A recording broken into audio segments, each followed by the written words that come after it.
Go. Hi YouTube, it's Mark here from Mark's Reviews. Today, Mike. Hello. I thought you'd be like a special guest. Another Another special guest. special guest. I did the intros and outros. Yeah. So if you like them, cool. Yeah, he's available all the time, aren't you? But we are reviewing Straight Outta Compton. yeah, we are. So, what did you think?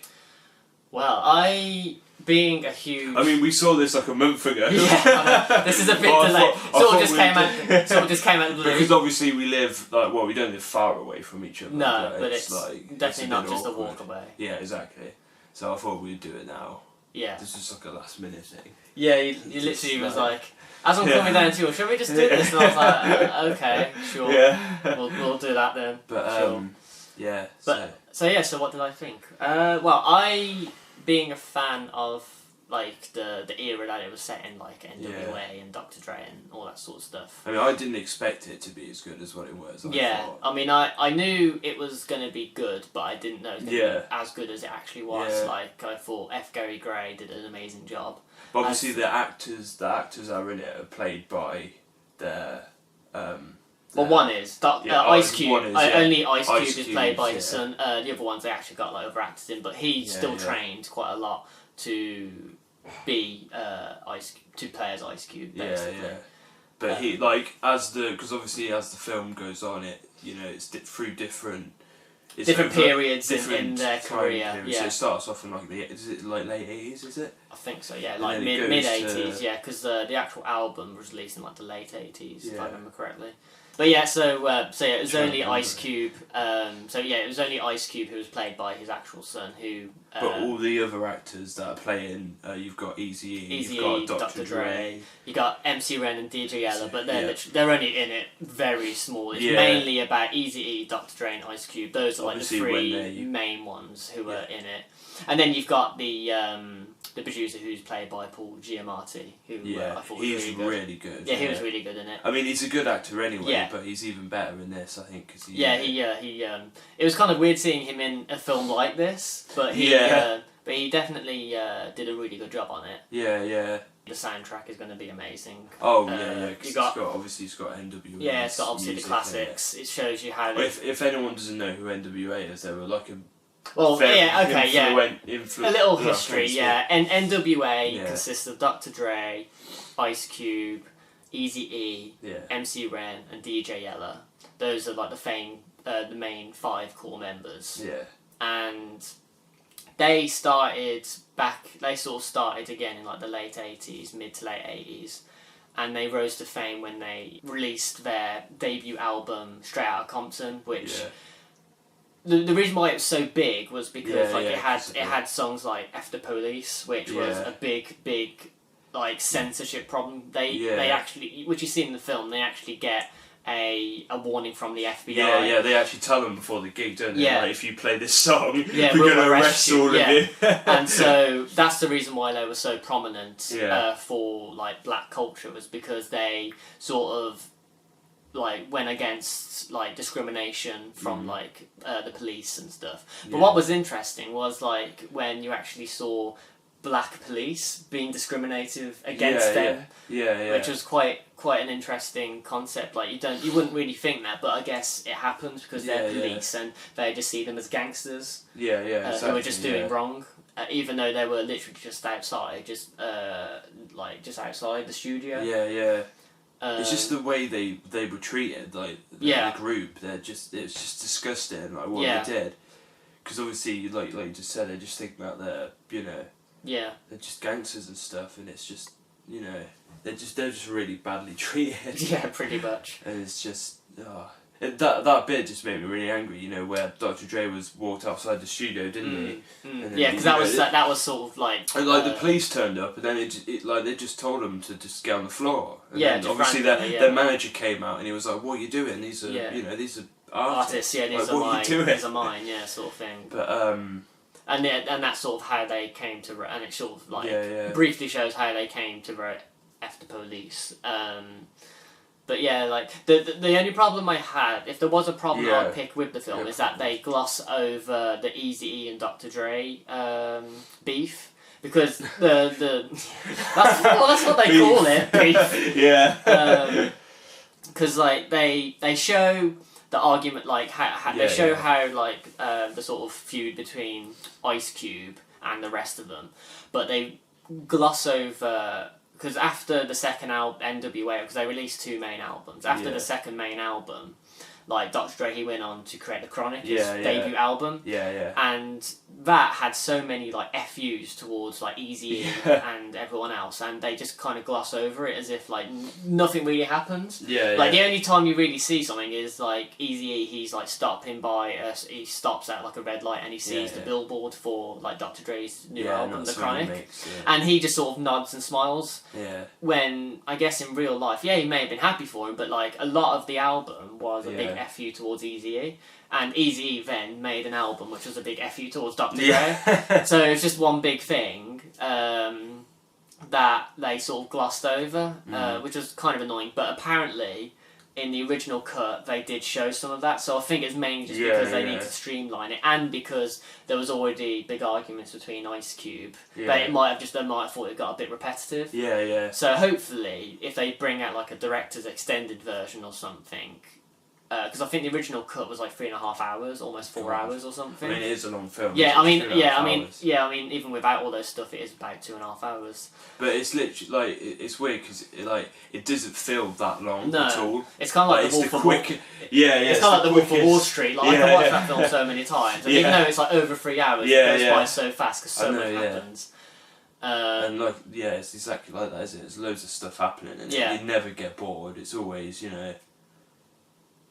compelling. Definitely, like. And the director as well, F. Gary Gray. He this is definitely his best film because I think so. He made Friday, which I quite enjoyed. Friday was quite good. I haven't seen that. He did Citizen, Law Abiding Citizen. Which I haven't seen. Because I know his a lot of his stuff has been sort of on and off. Like, he's done some good films and he's done some really bad films.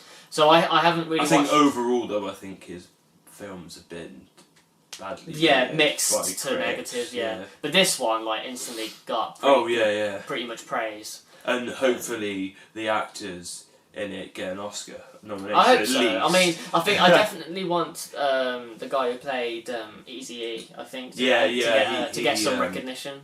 I forgot his name, but like he was really good. He was really good. Because he really sort of played with all the different emotions that you go through. But like really when they're actually like performing on stage, it's like you're actually watching. Yeah, it is really cool. You're actually watching them in concert. Yeah, like it doesn't sound like it's just badly dubbed or anything. It sounds legit, which is pretty cool. Going back to sort of F. Gary Gray, like his directing on the film, I thought was really nice. Like there's a lot of long takes, a lot of nice panning, tracking shots. There's like a really nice. My favourite shot in the film was there's a shot where it's like going down the street and like there's bikes going past. Or something, and it's just like a really nice tracking shot. It's got like the nice sunlight and stuff. Like it just really captures the era, I think, really well. Yeah, it is. I mean, it's like late 80s, early 90s. Yeah, I think it just really captures the era really well, which I think was something quite important. Like it doesn't feel like a modern. It feels like it's set where it's meant to set, which is really good. Oh yeah, definitely. And I think like all the actors, they did really well.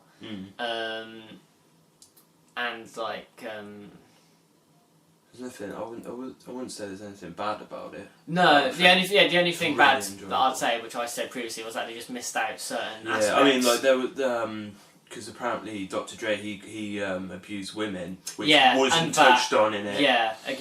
They sort of obviously because Dr. Dre and Ice Cube, they were producing it, so obviously they didn't want to, I guess, make it seem like they were bad guys, which I guess is fair enough. But I think if you're a fan of them anyways, you kind of know the backstory anyways. So you're going in expecting it, and then when it doesn't happen, it kind of just feels a bit dishonest. But again, I guess it would have just been too long if they would have, had the whole sort of thing with him hitting women and then I suppose he would have took that quite badly, I guess. Exactly. I mean, it was in the press. I mean, it was in the press quite a lot at the time, back in like the 90s and 80s. When he, I think, because he slapped or hit a reporter called D. Barnes, and that was pretty big news. And I just wonder why they didn't put it in then. I suppose they didn't want to portray him as like. Exactly. Like a really bad that was person. that was the only thing that sort of I would say is a negative, that they just sort of glossed over sort of things, or they didn't even acknowledge certain negative aspects on their lives, because it kind of portrays them as being like they were good guys almost the whole time, which in reality they kind of weren't. They definitely. They were sort of rebels, and I mean you do see them being rebels, but they weren't as bad as with guns and stuff, and so in terms of that was literally the only negative I'd say. But as a film, it was entertaining. Oh yeah. And definitely, I would say it's probably my favourite film this year. Yeah, it's definitely one of my maybe favourite Mad films. Max. Yeah, Mad Max is probably one of my favourites as well. And The Visit. Oh God, no. It wasn't one of my favourites, but we'll keep off that. So bad. I actually thought it was alright, but no. Yeah, but your opinion doesn't count. Okay. Sure. I'm only the guest, so it doesn't count. Yeah, what would you give it, like, out of 5? Out of 5. Out of 5? I'd say I'd give it... I gave it 5 on Rotten Tomatoes. Okay. I'd say I'd give... Mainly just because they glossed over certain bits. I'd give it a 4.5, but... Okay. Like, as a biopic, I'd give it a 4.5, but as a film, like as an entertaining film, I'd definitely rate it like 5. Definitely. But yeah, so I thought overall it was a really, really good film, really entertaining, and I think if you like their music, I think even if you don't like gangster rap, I think you can still kind of relate to them trying to go against, like, obviously the racism back in the day, and sort of the themes from it and stuff. And I think as a drama as well, it works pretty well because you kind of get to know the characters and like stuff. Near the end of the film, like obviously their hair's changing and stuff. And, Ice Cube, he looks exactly like his dad. Like, the guy who plays Ice, his son. Like the guy who plays him. He just looks exactly like him. It's just scarily. Yeah, he really, looks like him. I actually thought it was him at one point. I was like, sure they haven't got him? I mean, there was a bit where like they had like little also one of the things I did like as well, if you do know the history, there are quite a lot of little references. So you see like little hints of like other rappers like Warren G, Snoop Dogg, Tupac, and they're sort of sprinkled over the film. Like you see them in it for like one scene. Some of them are only in like one scene. Some of them are just in the background.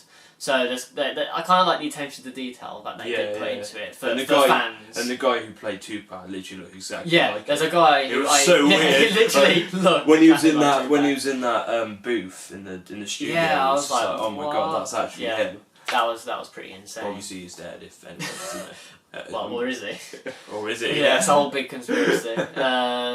And then the other bad thing, the guy who plays Snoop Dogg, but obviously that's not major, is it? No, he's only in young like Snoop 2 Dogg. minutes. Yeah, he was the only one who felt... I was like, who the hell... I said to you, didn't I? Yeah. Who the hell's that? I only knew it was him when they were playing Deep cover underneath it, and he was like, I'll rap over this. And I was like, oh, that's meant to be Snoop Dogg, okay. It doesn't look or sound anything like him, but okay. But I think overall it was definitely like one of the better biopics I've seen. Oh yeah. And I hope I'm hoping for that there'll be, because I know that because of the success of this, like Run DMC are maybe interested in doing something, which I think would be really cool. And then I'd love to see one about Wu-Tang.